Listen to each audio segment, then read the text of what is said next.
Thank you, Anthony. Good afternoon, Ange. If I could just start with the availability question. Any of the names who a week ago were a week or so away, are any of them available for tomorrow night? And I think also for Spurs fans, the name they're stressing over is Mickey van de Ven. All right, I'll try and sort of summarise the whole thing. In terms of availability from last week, everyone's fine. Everyone got through okay.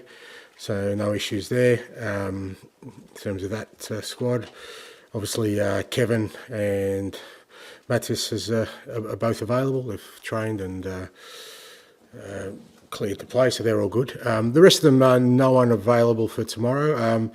With Mickey and Romero to a certain extent, where I kind of feel like we've just got to be a bit more conservative with him. Mickey got through the game all right, but you know, I don't think he feels he's ready for that sort of step up to Premier League, the intensity of it. Same with Romero, and look, after losing, we know we've lost Radu now, which is really disappointing for him and for us for the rest of the season. I guess my view, and I kind of made the decision, I'm not going to risk these guys, so we're going to keep them ticking over at training and try and make sure they're absolutely ready without any more setbacks. And the other guys are inching closer as well, but similar sort of mindset with them. Yeah. Given that Mickey won't be playing tomorrow night, then, given the amount of minutes that Archie and Ben have played as well, will Kevin Danso be thrown straight in tomorrow night? Is he ready? Look, he'll play. Yeah, I mean, whether he starts or not, we'll have a look because we've got another game 3 days later. I mean, that's been our existence for quite a while now. And you're right. You know, Benny and Archie and I think Pedro's played every minute of football we've had for the last 3 months. So, but the boys are handling it okay. Performances are still stacking up. So, it's great to get Kevin in. You know, he's ready to play. Whether he starts or he'll come on, we'll make a decision. But obviously, really important that he's part of it now because, like I said, losing Radu was a massive blow for us. So, having him available is good. First chance we've had to speak to you since Mathys Tel's signing.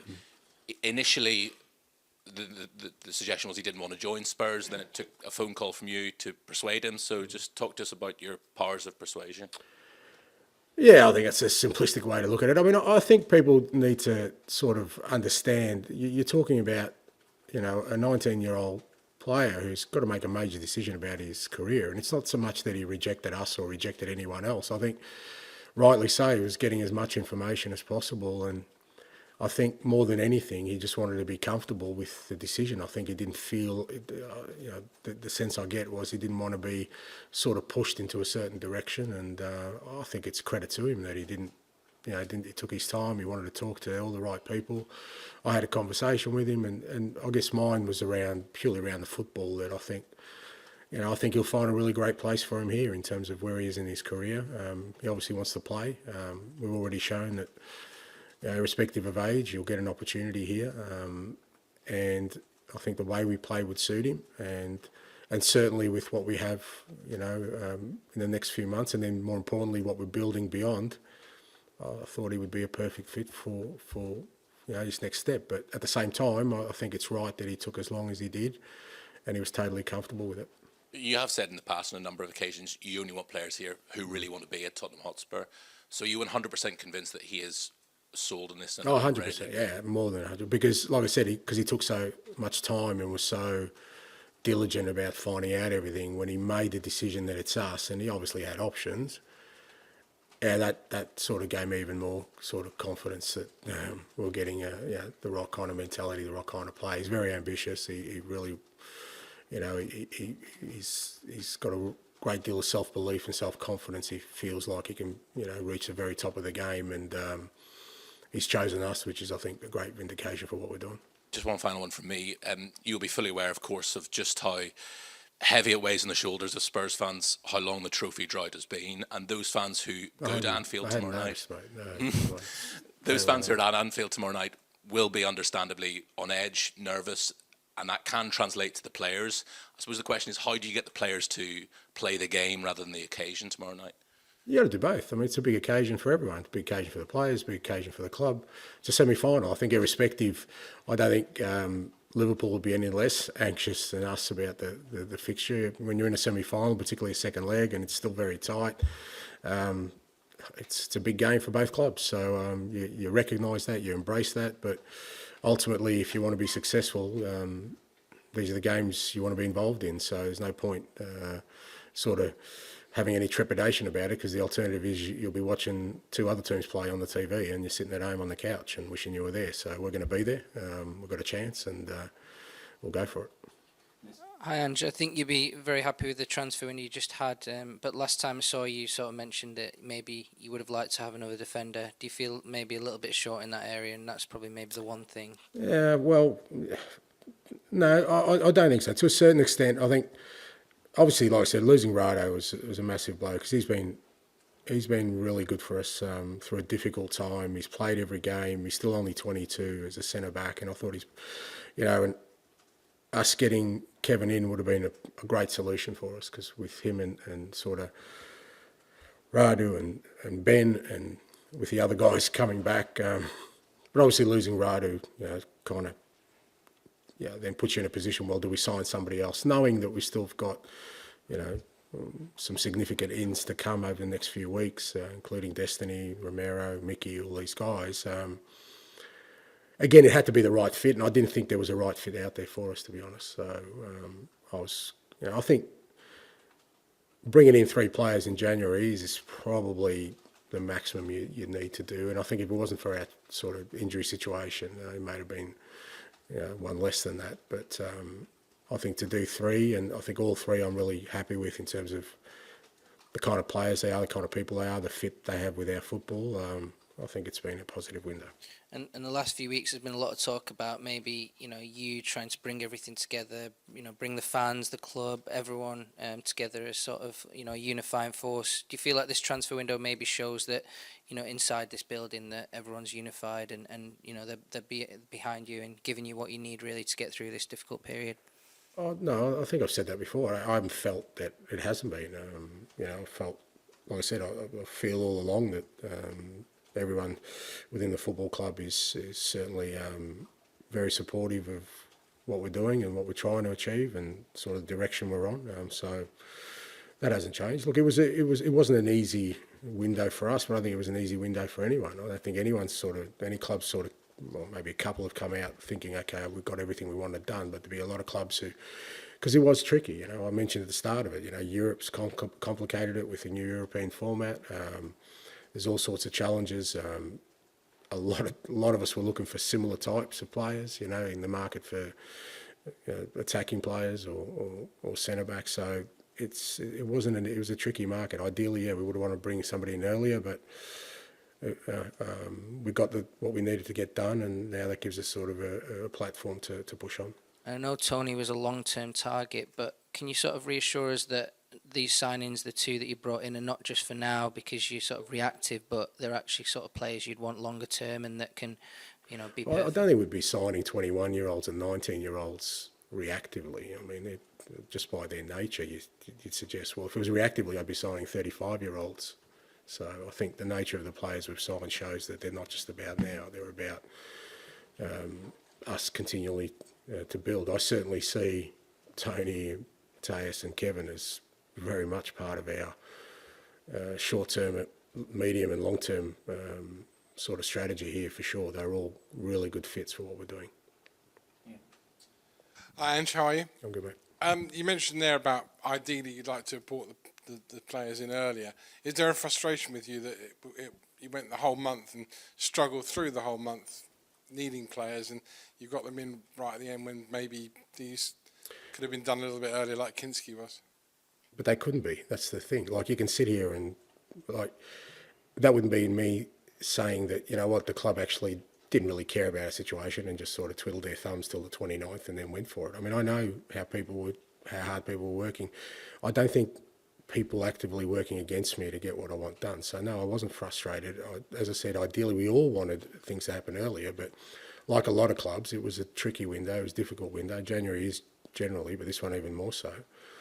All you can ask of people, whether they're players, staff, or people I work alongside or with, is that they're doing everything in their power to achieve an outcome. And if they're doing that, well, there's no point getting frustrated. You just got to have faith and trust that we'll get the thing done.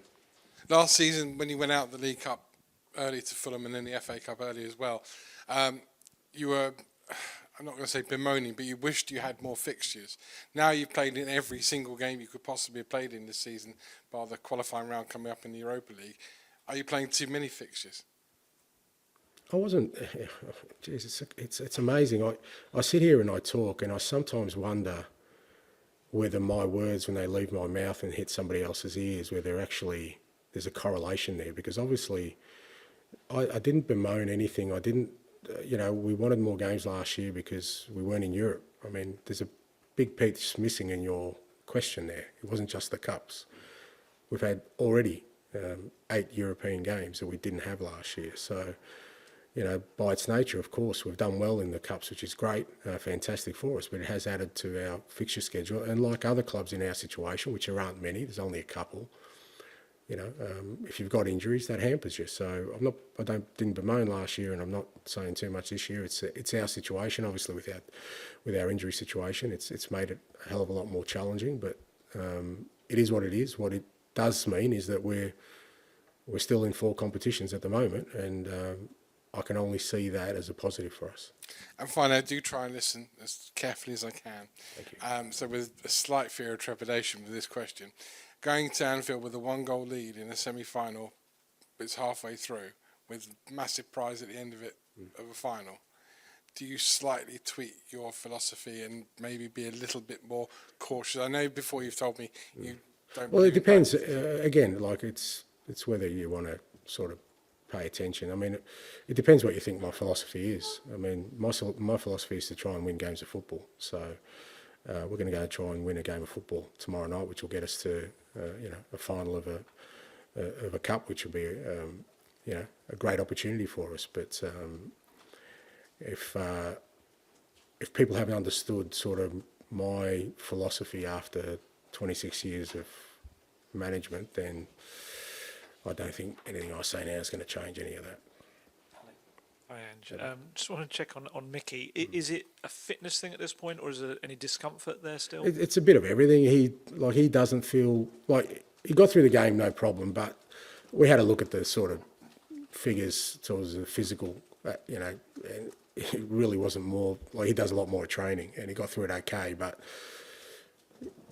Premier League's a whole different beast, and I just after losing Radu, I kind of sat down and thought about what we've got ahead of us still. Look, don't get me wrong, we've got a couple of massive games this week for sure. But we've also afforded ourselves a couple of weeks, hopefully, without midweek fixtures. And beyond that, Europe kicks in, which is massive for us. Hopefully we're in a final of a Carabao Cup. Hopefully we're still in the FA Cup. I just don't see the sense right now in risking that. Having Kevin in is a massive bonus for us. So no, he's not, and he hasn't re-injured the injury or anything like that. It's just that I just feel we need to get more into him. I think he feels he needs to get more into him. Same with Romero. So it'll just be a wait and see approach. And with Mathys Tel, there's some kind of talk back in Germany that maybe he wants to be more of a central striker going forward. Where do you envisage playing him the most in your system? Oh, mate, Archie wanted to be a central midfielder, so who knows where Matthias will end up. Look, he's got the attributes to play, I think, as a 9 for sure, but he's played wide really successfully as well. That's the beauty of him coming into us. At the moment, we're going to need him probably in all those areas because it's fair to say, as much as we've got issues at the back, probably got bigger issues in the front third. At the moment, we're missing 3 wingers at our striker. I get people are still dismissing the fact that tomorrow night we're still going to have 9, maybe 10 first-team players out of our starting lineup. So having Matthias who can play, both wide and central, Richie's doing a great for us at the moment. But again, he's coming off not playing for a while, and we've got to be really careful with him. Sonny's playing all the time. We've got Mikey as a 17-year-old. We've got Decky who can play in there. So having him who can play either side, I reckon in the short term, till we get some numbers back, I think he'll fill all 3 roles. I just want to ask you quickly about Europa League squad, your decisions coming up for that. Obviously, too many players to fit in. You can make 3 changes. Have you decided yet? I'm waiting for your article first, mate, and then once you've analysed it and assessed it, then I'll have a deep dive and try and come out with an outcome that sort of satisfies everyone. What we do know is we can make 3 changes. Obviously, Radu's going to be a logical one there, and the rest, I think we've got a bit of time, and a lot of it will depend sort of between now and then on kind of who we can sort of get back, and hopefully we keep everyone healthy, and then we'll make our decisions. Finish with George, please, at the back. Cheers. Hi, and appreciate this is probably more a question for Johan or maybe Daniel, but in terms of Kevin Danso, he obviously wasn't involved in the European competition, and it feels like if you could have brought him in earlier, it would have made a difference, you know, maybe against Everton or Leicester. Was there a reason why he couldn't come in until a few days before? You know, it's a process you need to go through. There were certain other things at play for us and for Kevin, to be honest. And as much as you try and sort of understand the pressing need, with all these things, there has to be agreement on 3 parties. You know, we're not just the only ones involved. So for those 3 to get aligned and to happen really quickly, it's rare. I mean, I think we got sort of lucky with Tony because it was their off season and kind of we could work really quickly there. But most of the other deals sort of got done in the last week. Look, it would have been great to get in Kevin earlier, but I'm really pleased to get him in. He's a great guy already. He's kind of endeared himself to the group in terms of the kind of person he is. And, you know, we still managed to sort of get a couple of key results, you know, the last couple of days, last couple of games, which sort of really sort of helps our season. So now with him in there, that gives us a boost. And, you know, it's obviously a big match, you know, probably your biggest match as Spurs manager, and you've had plenty of big matches over your career. Do you kind of change anything when it comes to a game of this magnitude, or is everything kind of kept the same and as normal as possible? No, I think, like I said before, I think you need to embrace the sort of the challenge in front of you. You can't just. It's very easy to say it's just going to be another game, but it's not, because everyone knows the consequences of it, both us and the opposition. You're playing away from home, and you kind of know that certainly their crowd will give them a great deal of energy, which we have to deal with. So they're all kind of, and you know, it's a cup game, so you know, there's a possibility of extra time, there's a possibility of penalties. All those things are factored into it. So your preparations and your information's, you know, a little bit different, and you want to make it into a big game because ultimately you need to be able to understand behaviour in big games and what it means and how you can sort of overcome the challenges of it. So it changes a little bit. The fundamentals of how we play won't change, but I think in terms of, you know, how we go about it will be a bit different. And just finally for me, is the Man City away game a little bit of a blueprint, because, you know, Man City started like a train, you had to kind of survive that period, then you got the goal and you could kind of really build into the game. I mean, in an ideal world, obviously that would happen tomorrow, 4-0 win.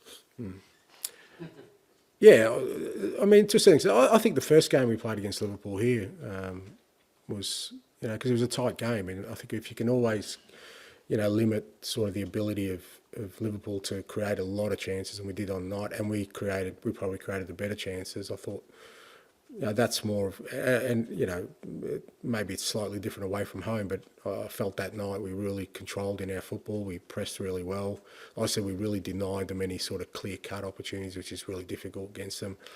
And we're always a threat the other way. I think, you know, we obviously scored, but you know, we had one with millimetres offside with Dom, and we missed a big chance with Pedro. So, you know, I think that's more sort of the blueprint we want to take into it, because Liverpool are obviously a different team to Man City. I mean, they're different to probably most other teams in the way particularly in the way they attack, and you know, we're going to have to be, you know, on our game in certain aspects, but also understand that we have the capabilities of hurting them as well.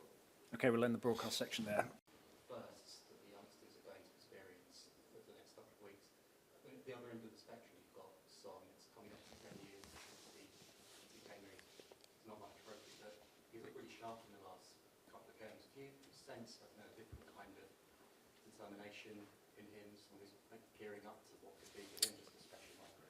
Yeah, look, Sonny's been outstanding for us. I mean, I think, you know, again, I've said before with Sonny, like, the extremes we've had to put on him this year is just, you know, it'd be tough for anyone to sort of carry the load he has, both from a physical perspective, a mental perspective. You know, I think he was unbelievable against Brentford on the weekend, but that's because he only played 45 minutes on Thursday night. Now, we haven't been able to do that. You know, we've had to, you know, if we had the opportunity to give him the rest he needs to be at his best, I think you would have seen him. But we're certainly at this stage of the season. I think he's really got a real clear focus in his eye that, you know, he senses an opportunity for us as a football club, not just for himself to have success this year. And, you know, I think him and I think Ben Davies has been another one who really stepped up in recent times. Two guys who've been at this club for a long time and understand what success will do for this football club, not just for them personally, which I think should be a driver, because I think, you know, Sonny, for the kind of everything he's done for the football club, you know, I think it would be more than fitting for him to get some trophies to sort of add to his already, you know, sort of status at this football club. I think both of them realise what it means for the club, more importantly, and you know, he has been, but you know, he's going to be a big sort of part of us, hopefully, you know, having success. Oh, look, all these things, experiences, you know, I think it depends how you kind of use them. You know, they give you perspective, they give you understanding, they give you learnings. You know, you can be at both ends of the spectrum where you've tried and you've failed, but that's allowed you to grow, or you can be the other end of the spectrum where you've never failed and you don't know what that looks like, so you just go sort of, you know, blindly into anything you're doing. So it's a balance of both. You know, I don't sense with Sonny in particular, but even with Ben, there's any burden on them, or they feel like, oh, you know, we're going to fall short, or, you know, there's something missing. I think they're as optimistic as anyone. And for the other guys, like I said, that, you know, whatever this club's been through in the last sort of 14, 15 years trying to get a trophy, they're not been part of it. So they don't need to feel burdened by that. They can just go out there and try and change that.